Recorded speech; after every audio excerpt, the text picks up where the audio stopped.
Magandang araw sa mga nakikinig ngayon. Kapag bigat ka na, gusto ko munang sabihin ito sa iyo. Hindi ka nag-iisa. Alam kong pagod ka. Alam kong minsan gusto mo na lang umiyak. Gusto mo nang sumuko. Gusto mo na lang mawala pansamantala para makalimutan ang lahat. Pero bago mo tuluyang isuko ang laban, huminga ka muna ng malalim at sabihin mo sa sarili mo, mas malaki ang Diyos ko kaysa sa problema ko. Marami sa atin, kapag dumadaan sa mabigat na sitwasyon, nakatingin lang sa laki ng problema. Sa utang, sa sakit, sa pangungulila, sa mga taong nanakit sa atin. Pero nakakalimutan natin na may Diyos tayong higit sa lahat ng iyon. Alam mo ba yung pakiramdam na kahit ngumiti ka, ramdam mong mabigat pa rin ang dibdib mo? Yung kahit may mga tao sa paligid mo, pakiramdam mo, mag-isa ka pa rin. Minsan, hindi mo na alam kung saan ka kukuha ng lakas kasi pati sarili mong lakas ubos na. Pero real talk lang, hindi mo kailangang kayaning mag-isa.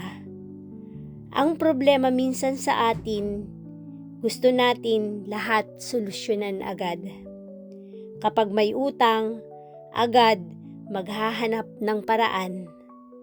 Kapag may sakit, agad nag-aalala. Kapag may problema sa pamilya, agad sinusubukang ayusin lahat. Pero nakakalimutan nating lumuhod muna. Tumahimik muna at sabihin, Lord, pagod na ako. Ikaw na ang bahala. Hindi kahinaan ng umamin na hindi mo na kaya. Sa totoo lang, iyon ang simula ng totoong lakas. Kasi doon mo pinapapasok si Lord sa sitwasyon mo. May mga panahon na parang sunod-sunod ang dagok. Kakabangon mo pa lang sa isa, may kasunod na naman. At mapapatanong ka, Lord, hanggang kailan? Minsan, sinusubok ka ni Lord, hindi para pahirapan ka, kundi para palalimin ang tiwala mo sa Kanya. Hindi mo mapapatunayan ang faith mo kung hindi ito dadaan sa apoy. Hindi mo mararanasan ang God is my provider kung hindi mo muna mararanasan ang kakulangan. Hindi mo mararamdaman ang God is my healer kung hindi ka muna masasaktan o magkakasakit. Hindi mo rin makikilala ang God is peace kung hindi mo muna mararanasan ang kaguluhan.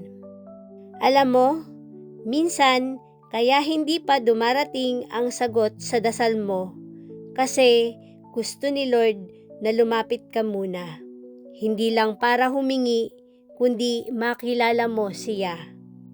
Gusto niyang sabihin sa iyo, anak, huwag kang tumingin sa laki ng alon. Tumingin ka sa akin. Ako ang naglalakad sa ibabaw ng dagat. Ang tiwala ay hindi lang basta salita. Ito ay disiplina ng puso. Kahit walang pera, kaya mong sabihin, Lord, salamat kasi alam kong may darating. Kahit hindi mo pa nakikita ang sagot, kaya mong sabihin, Lord, naniniwala akong gumagawa ka sa likod ng katahimikan. Minsan, hindi niya inaayos agad ang sitwasyon kasi gusto niyang ayusin muna ang puso mo. Kasi kapag nauna ang pagpapala bago ang karakter, mauubos mo rin yun.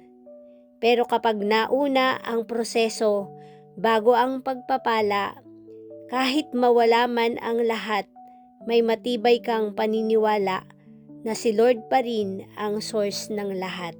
Kaya kapag bigat ka na, huminto ka sandali at isipin mo ito.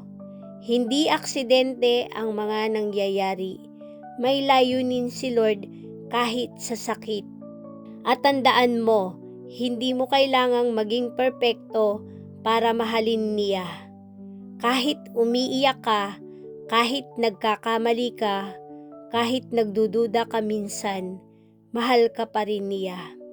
At hindi niya hahayaang manatili kang luhaan. Ngayon, gusto kong kausapin ang puso mong pagod. Gusto kong sabihin sa iyo, may liwanag pa sa dulo ng daan. Hindi mo man makita ngayon, pero unti-unti kang dinadala ni Lord doon.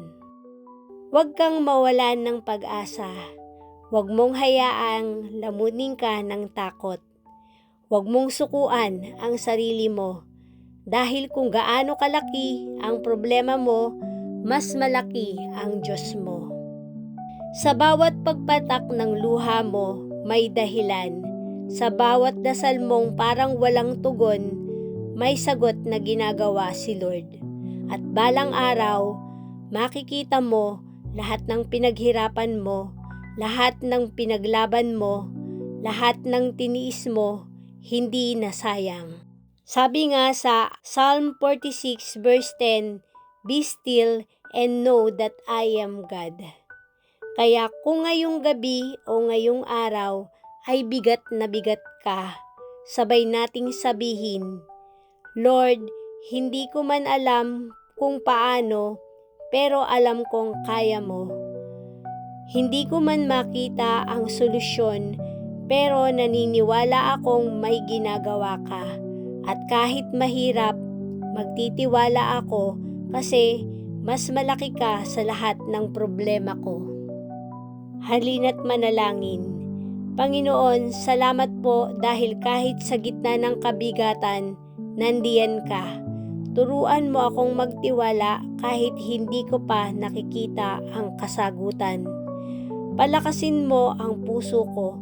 Patawarin mo ako sa mga panahon na mas pinili kong mag-alala kaysa magtiwala. Ngayon, itinataas ko sa iyo ang lahat ng problema ko. Ikaw na po ang bahala dahil alam kong mas malaki ka sa lahat ng pinagdaanan ko. Sa pangalan ni Jesus, Amen. Kaibigan, alam kong pagod ka na. Alam kong minsan, pakiramdam mo parang walang nakakaintindi sa iyo. Pero gusto kong ipaalaala, hindi mo kailangang maging malakas araw-araw. Hindi mo kailangang magpanggap na okay kung hindi naman talaga. Ang totoo, may karapatan kang mapagod, pero wala kang karapatang sumuko.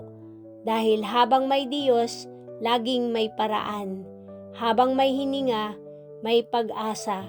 At habang buhay ka, may dahilan kung bakit ka pa rin lumalaban.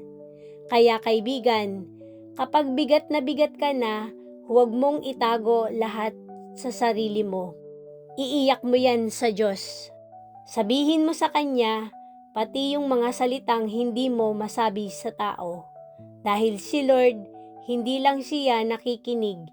Siya ang nagbibigay ng lakas kapag wala ka nang maibigay. Siya ang dahilan kung bakit kahit ilang ulit kang nadapa, may lakas ka pa ring bumangon. At kapag dumating ang oras na maramdamang mong wala nang pag-asa, tumingin ka sa langit at sabihin mo, kaibigan ko si Lord at hindi siya kailanman talo. Dahil hindi mo kailangang marunong sa lahat. Ang kailangan mo lang manatiling may tiwala. Kaya ngayon, huminga ka ulit at ipaalala mo sa puso mo, mas malaki ang Diyos ko kaysa sa problema ko.